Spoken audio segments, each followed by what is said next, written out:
Have you ever wondered what it was like to cook in a kitchen where avocado green was all the rage and every meal felt like a trip to Flavortown? Get ready to step back in time as we open the door to a classic 1970s kitchen. And hello, welcome back to my channel. My name is Laura, and today we're taking a nostalgic journey back to the 1970s, where we will explore a typical kitchen, from the groovy decor and the iconic appliances to the popular food brands and a typical 1970s diet. We've got it all covered. So let's take a trip back in time to the heart of a 1970s kitchen. The 1970s was a vibrant decade marked by bold colors, funky patterns, and a unique blend of style and functionality in home decor. Kitchens, the heart of the home, were no exception. Let's start by exploring the decor that made a 1970s kitchen so memorable. From the unforgettable avocado green appliances to the eye-catching wallpapers and innovative gadgets, the 1970s kitchen was a true reflection of the era's spirit. Whether you're a nostalgia buff or just curious about how your parents or grandparents cooked and dined, the tour will give you a taste of life in the 1970s. The 1970s was a vibrant decade marked by bold colors, funky patterns, and unique blend of style and functionality in home decor. And kitchens were the heart of the home and were no exception to this rule. One of the first things you'll notice in a 1970s kitchen is the color scheme. Popular colors included avocado green, harvest gold, burnt orange, and earthy browns. These colors were everywhere, from the walls to the appliance, and they set the tone for the entire kitchen. Wallpaper was a staple in the 1970s kitchens. It often featured bold patterns like florals, geometric shapes, and even scenes of nature. This era was of self-expression, and homeowners weren't afraid to show their personality through the wallpaper choices. You might find large, intricate floral patterns in shades of orange and yellow, and geometric designs that played with shapes and symmetry. And I do love the aesthetic of a 1970s kitchen. I think it'd be so fun to find a house for sale that had someone living in it and they kind of kept the same decor as the 70s, and then you could just move in and just embrace the 1970s style. That's kind of my dream. Or I would even do the 60s. I just like the idea of a time capsule house. And cabinets were typically made of wood, often with a dark finish adding to the warm and cozy feel of the kitchen. And these cabinets were sturdy and built to last, with decorative handles and hinges that added a touch of flair. And it's true, when you look at a 1970s or just a vintage kitchen, you can really tell the quality versus nowadays, in my opinion. And countertops were often laminate, designed to withstand the hustle and bustle of a busy kitchen. Patterns like faux wood grain, speckled designs, or solid colors were common. And the laminate material was often chosen for its durability and ease of cleaning, making it a practical choice for families. And when it came to flooring, vinyl was a material of choice. It was durable, easy to clean, and available in a variety of patterns. Checkerboard patterns or brightly colored linoleum tiles were particularly popular. These patterns added a playful element to the kitchen, making it a lively and inviting space. I feel like people don't really use vinyl flooring anymore, the linoleum, you know? Because I remember when I was a kid, a lot of people had them in the kitchens. I wonder what the quality is like. I feel like it probably would last a long time and be pretty easy to clean, but I think nowadays people want tile or marble. Let me know in the comments below if you ever had a kitchen with the vinyl flooring. And lighting in 1970s kitchens was also quite distinctive. Pendant lights with stained glass shades, often in warm colors, hung over dining areas, while fluorescent tube lights were common for task lighting. And these lighting choices not only provided the necessary illumination, but also added to the overall aesthetic of the kitchen.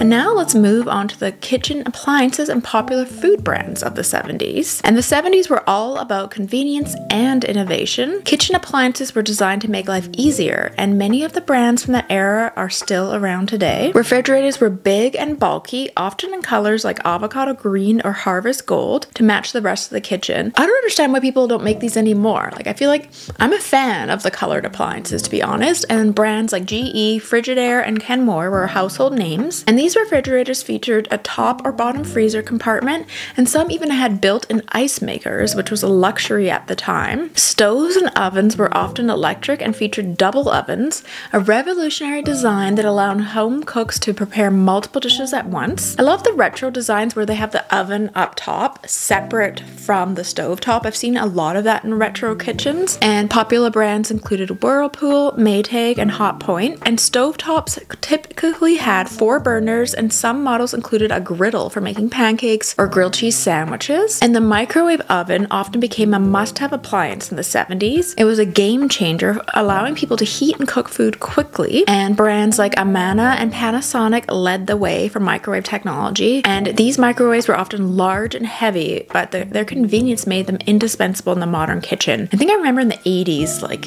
these massive microwaves, and I probably made the mistake of being a kid, like looking through the window while things were cooking. I'm like, that can't be good for you. Other common appliances included blenders and toasters, and the Osterizer blender was a popular choice for making smoothies and milkshakes, while the Sunbeam toaster was a staple for breakfast time. And toasters were typically 2-slice models, though 4-slice versions were available for larger families. And I also think a lot of these vintage appliances were built to last. I think things nowadays are more built just to self-destruct after 5 years. But if you look at some of those vintage blenders, they're so sturdy, and like they all have that heavy glass. I don't know, it just seems different. And coffee makers were another essential appliance in the 70s. Brands like Mr. Coffee introduced automatic drip coffee makers that made brewing coffee a breeze. These machines often had a glass carafe and a hot plate to keep them warm. I do love the aesthetics of those vintage coffee makers. I just wonder if the plastic in them, and most likely had BPA and other chemicals. And dishwashers also became common in the 70s, freeing up a lot of time for busy families. Brands like KitchenAid and Whirlpool often offered models with multiple wash cycles and energy-saving features, and these dishwashers were typically built under the kitchen counter, adding to that streamlined look of the kitchen. And the 1970s were a decade of innovation and experimentation in the kitchen. Many small appliances were designed to make life easier, while others were just plain quirky. And let's take a look at some of the weird and unique small appliances that were unique to the 70s and explore their history. So the first is the electric fondue pot. And the fondue was super popular in the 70s thanks to the influence of Swiss cuisine. And the electric fondue pot allowed families to enjoy melted cheese or chocolate fondue at home with minimal effort. It was a staple at parties and family gatherings, often accompanied by long skewers for dipping bread, fruit, and vegetables. And I do love fondue. I love those retro fondue sets, the like orange ones with floral print. And then next we have the hot dog cooker. And the hot dog cooker was a unique appliance designed specifically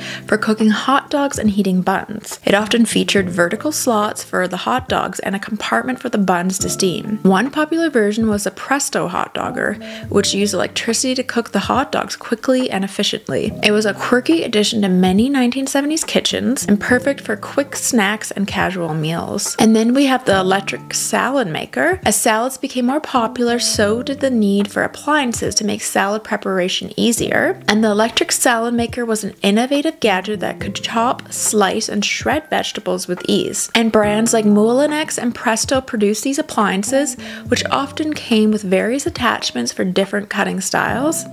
They made preparing salads faster and more convenient, catering to the health-conscious trend of the decade. And then there's the egg cooker. The electric egg cooker was designed to cook eggs perfectly every time. I kind of want one of these. And it could boil, poach, or even scramble eggs with minimal effort. This appliance was particularly popular for its convenience, allowing users to cook multiple eggs simultaneously without having to monitor the stove. Brands like West Bend and Sunbeam offered various models, often with features like automatic shut-off and adjustable cooking times. And then we have the popcorn maker, and the popcorn maker was a fun and popular choice for the 70s, especially for families who enjoyed movie nights at home. And I do love the retro look of the 70s one, and one of the most iconic models was the Presto popcorn pumper, which used hot air to make popcorn without the need for oil making as a healthier option. And then the crock pot slow cooker was super popular in the 70s. The concept of slow cooking wasn't new. The crock pot brand popularized popularized the electric slow cooker in the 70s, and this appliance allowed for the slow and steady cooking of meals, making it ideal for stews, soups, and roasts, and it became a beloved kitchen tool for busy families as it required minimal supervision and produced flavorful, tender dishes. And I love those retro ones with the florals on the outside. I used to have a burnt orange one that I really liked, but I feel like nowadays everyone's using the Instapot now, in my opinion. I mean, some people probably use those. Let me know in the comments below, but I have an Instapot and I really like it. Now let's talk about plates and dinnerware. So the first one is Corelle dinnerware, and this one was introduced in the 1970s by Corning Glassworks, and Corelle became popular for its durability and lightweight design. Iconic patterns include butterfly gold, spring blossom green, and snowflake blue, and I definitely remember the gold ones with the white. I get excited when I find those at the thrift store, and these were known for being break and chip resistant, microwave and dishwasher safe. And then we have Pyrex, and Pyrex, originally introduced in 1915, saw a resurgence in the 70s with colorful patterned bowls and baking dishes. And then they have the Crazy Daisy butterfly gold pattern. My mom has those. She got it for her wedding gift in the early 70s. She has a big green one. It's like an olive green, and then the white one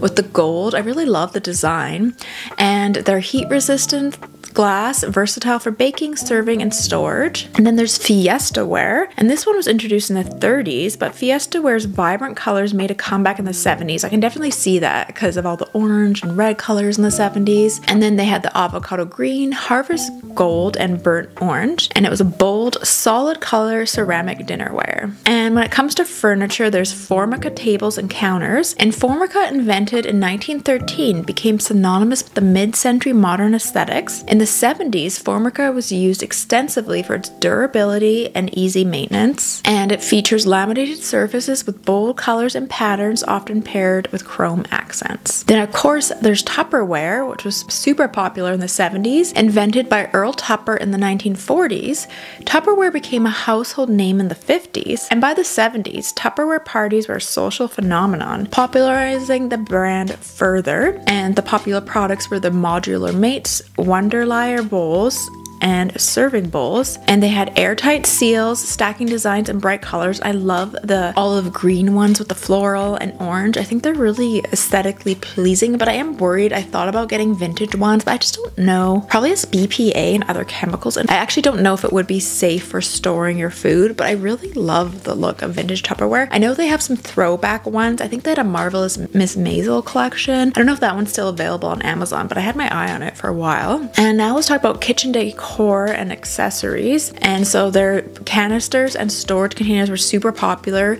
People had those functional canisters on their countertops and kitchen tables in popular color schemes. They had floral and geometric patterns, and they were made from plastic or metal, and they had those cute ones that were mushrooms. I had a vintage one. I accidentally dropped the top of the mushroom, but I really love the base, so I'm still keeping it. And wall clocks were very large and decorative in the 70s and very common in kitchens. They had the popular sunburst designs with retro motifs, with eye-catching designs and bold colors. And let's talk about some of the food that you would find in a 1970s kitchen that stocked the shelves and pantry. And many of the food brands that we know and love today were just as popular in the 70s. Kellogg's, General Mills, and Post dominated cereal aisles with favorites like cornflakes, Cheerios, and honeycomb. These cereals often came with fun prizes inside the box, making breakfast an exciting time for kids.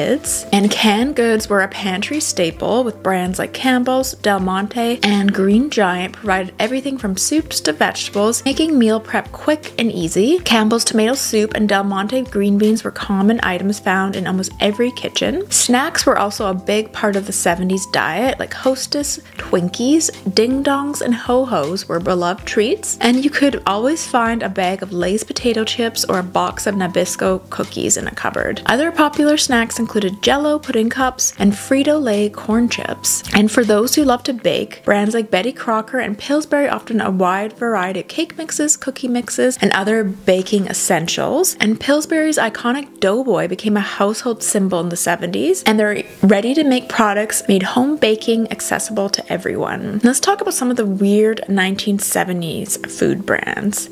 And the 1970s were a decade of culinary experimentation, with many food brands introduced introducing new and unique products that often reflected the era's adventurous spirit. Some of these foods were widely popular at the time, while others had become nostalgic oddities. So let's take a look at some of the weird and unique foods and brands that were unique to the 70s. So the first one is Tang. And Tang, the orange flavored drink mix, was first introduced in the 50s, but gained immense popularity in the 60s and 70s after NASA used it on early space missions. Marketed as a convenient and vitamin-rich drink, Tang became a household staple. Its bright orange color and distinctive taste made it a favorite among kids, even though it was often considered a bit odd by adults, and it's quite sweet actually, but just have vitamin C in it. But it seems kind of synthetic. I wouldn't consider it healthy in any way. And then we have Jell-O salads, which combine gelatin with a variety of ingredients such as fruit, vegetables, and even cottage cheese, were a staple among family gatherings and potlucks. The popularity of Jell-O salads can be tracked back to the convenience and versatility of gelatin.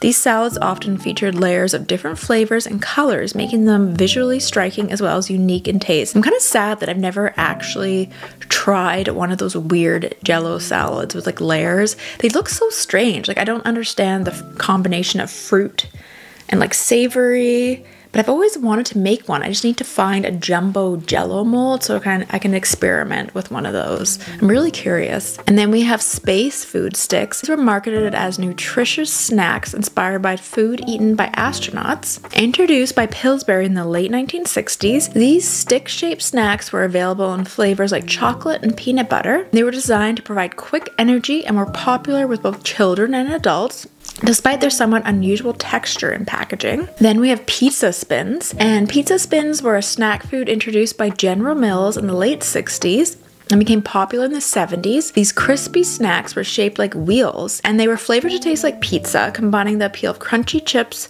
with the flavor of everyone's favorite Italian dish. It kind of sounds gross, but maybe it was good. Let me know in the comments below if you've tried these. I'm really curious. And they were discontinued in the 70s. They remain a nostalgic favorite for many people that grew up during that era. Then we have Cool Whip, introduced by Kraft in the late 60s. I remember watching a Mad Men episode when Cool Whip was introduced and they were trying to do the marketing for it, and it became a quintessential dessert topping in the 70s. This non-dairy whip topping was convenient and versatile, used in everything from pies to gelatin salads. Its creamy texture and long shelf life made it a popular alternative to traditional whipped cream. I haven't had Cool Whip in ages. It was definitely popular in the 90s too. I remember it being kind of gross though, like sweet. And Vienna sausages is another one that was popular in the 70s, and these are small canned sausages, and they were a popular snack and meal ingredient in the 70s. There were brands like Libby's and Armour offered these sausages, which were often eaten straight from the can and added to recipes. It kind of sounds gross, to be honest, and their shelf life made it easy for preparation and a convenient party staple. Betty Crocker Muggo Lunch, introduced by Betty Crocker, and it was a line of instant meals that could be prepared in a mug, available in flavors like mac and cheese, beef, and noodles, and these were quick and easy meals to make, and they appealed to busy families and individuals who wanted a quick, convenient lunch. Now let's talk about the 1970s diet. So what did people actually eat in the 70s for their typical meals? And breakfast often consisted of cereal with milk, toast with butter and jam, and perhaps some fresh fruit or a glass of orange juice. Eggs and bacon were often popular, especially on weekends. People had pancakes and waffles topped with maple syrup and butter, and this was a weekend favorite. I know when I watch old movies and like vintage TV shows, they always show like the family, everyone eating together in the 70s. I don't know if that was actually a common thing that happened or if they just kind of did that in the movies. Let me know in the comments below. So I feel like now people don't even sit down for breakfast. I mean, half the time I don't even eat breakfast. I just like go to work, but I feel like it was more of a family gathering where everyone would eat breakfast together. And lunch might include a sandwich with deli meat and cheese, a bowl of soup, and some chips on the side. TV dinners were also a popular choice, offering a quick and easy meal solution. These frozen meals often included an entree, a side dish, and a dessert, all neatly compartmentalized in a single tray. Dinner was usually the heartiest meal of the day. Common dishes included meatloaf, casseroles, pot roast, and spaghetti. Side dishes often included mashed potatoes, green beans, and a salad. And the 1970s saw a rise in ethnic foods like Chinese takeout, Italian pasta dishes, and Mexican cuisine, adding variety to the dinner table. And now let's not forget about dessert. Jello salads were popular, pineapple upside down cake, and homemade cookies were a favorite. And then there's also the chocolate fondue, which was super popular at parties. And there's cheesecake, carrot cake, and bundt cakes were super popular dessert options. And now let's talk about some weird 1970s diet trends. And the 1970s saw a variety of unique and some bizarre diet trends. And there was a growing interest in health and fitness during this decade. So the first one is the grapefruit diet, and this was also known as the Hollywood diet. The grapefruit diet involved eating half a grapefruit or drinking grapefruit juice with every meal. The idea was that the grapefruit contained fat-burning enzymes that would help people lose weight quickly, and the diet typically limited daily calories to 800 to 1200 calories, which led to rapid weight loss, but was difficult to maintain long term. I remember back in the day, remember those grapefruit spoons? And people would cut the grapefruit in half, and there's a grapefruit knife and spoon, and you cut each individual section and eat it with the spoon. I remember doing that as a kid, but I don't even see those spoons anymore. But I think it definitely was more of a trend to eat grapefruit for breakfast. I even remember on Mad Men, them like Betty eating it as a diet alternative. And sometimes people would sprinkle sugar on top of the grapefruit. And the next diet is the Sleeping Beauty diet. People following the diet would sedate themselves for extended periods of time to avoid eating, sometimes for several days at a time. This extreme and dangerous method was intended to promote weight loss by drastically reducing calorie intake. That seems insane. I'm pretty sure I read that Elvis did this diet. And then there's the cookie diet, and the cookie diet was created by Dr. Sanford Siegel in 1975, and the diet involved eating specifically formulated low-calorie cookies throughout the day to curb hunger, followed by a small and sensible dinner.